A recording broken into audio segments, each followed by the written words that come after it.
Hi everyone. Today I want to talk about rest. But before I get into things, I want to ask you a few questions. Do you rest consciously and intentionally?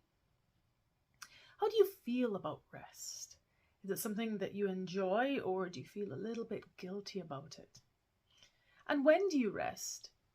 Do you manage to build it into your life every day?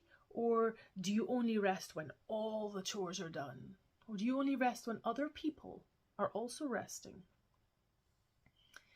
I was fortunate enough to be able to take a lovely long walk today in the woods. I needed it. I needed that rest. It was long, it was silent, and I had no time limit. Now, that's not something that I can do every day, but today it gave me a really good opportunity to reflect on rest. And I came to realize that it's something that throughout most of my adult life, I've really placed very little importance on, and it's really been very underrated for me. Now, you might feel the same. You might recognize this in your own life, and it's hardly surprising, is it? We live in a society that values productivity and results. And I know that actually even most of my videos so far have been focused around getting unstuck and overcoming fear and understanding the steps we can take to take action. But today I'd like to focus on the balance of rest, and in actual fact, rest as a really necessary ingredient to enable us to have the energy to be able to sustain action and maybe even enjoy the ride. Now, I love cooking. Let me give you an example. I love cooking for people. I love having people around and entertaining.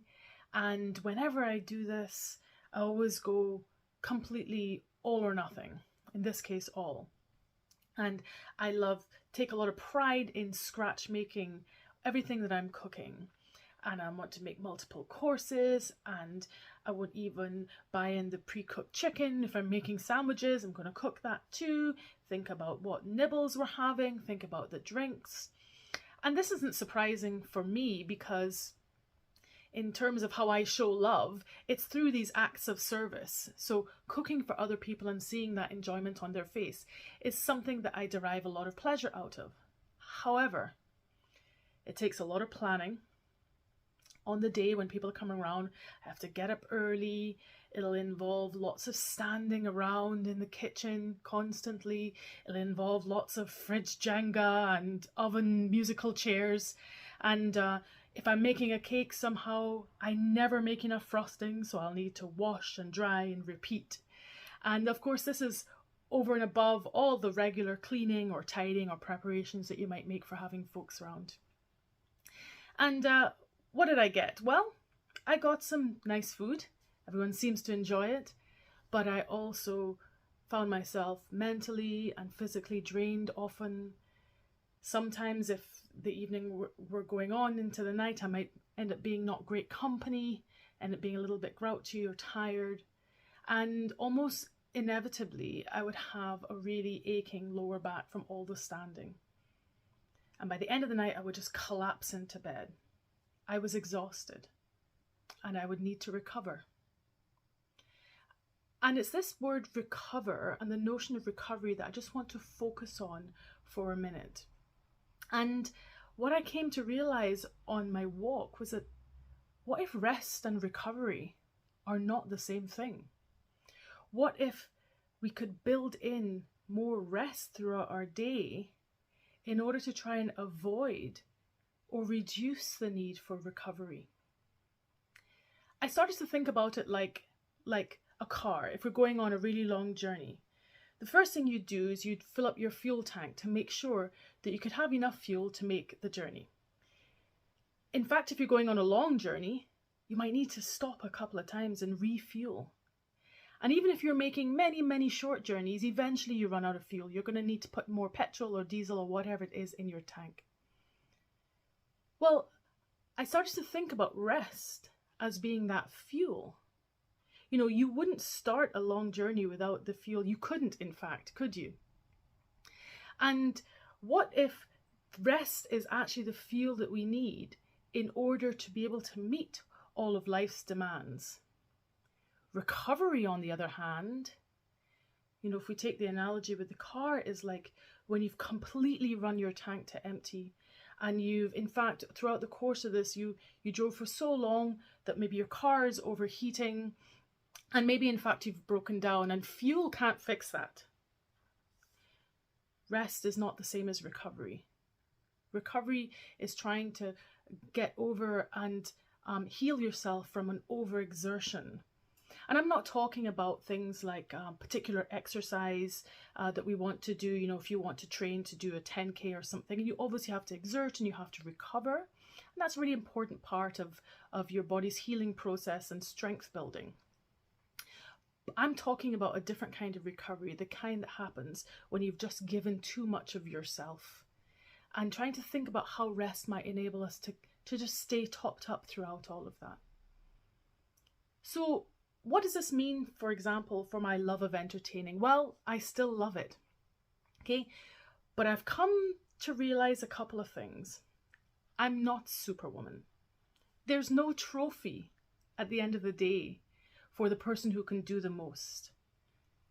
I've had to try and separate out my own worth from what people think of me, from all the things that I might be able to do.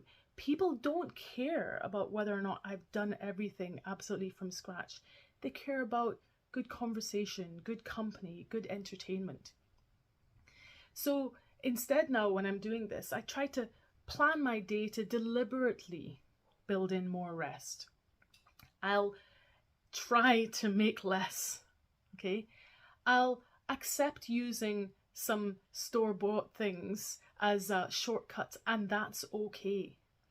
I'll try to think about varying my task, and if I'm doing lots of things that perhaps I could do sitting down, I'll do that so that I can break up long spells of standing. And I'll deliberately build in time, 10 minutes maybe even, to drink a cup of coffee, and drink it while it's still hot, so not while I'm trying to do many other things. And it works.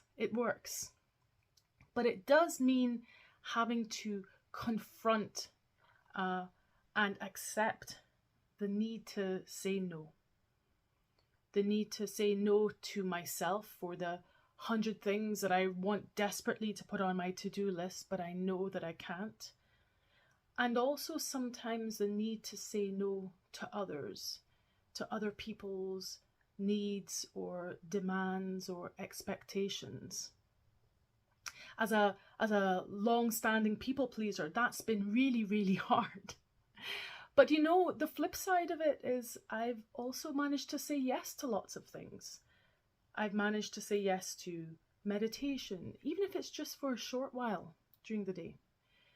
I've managed to say yes to painting, to reading more, to silent walking, to Sudoku and some word games that I enjoy playing.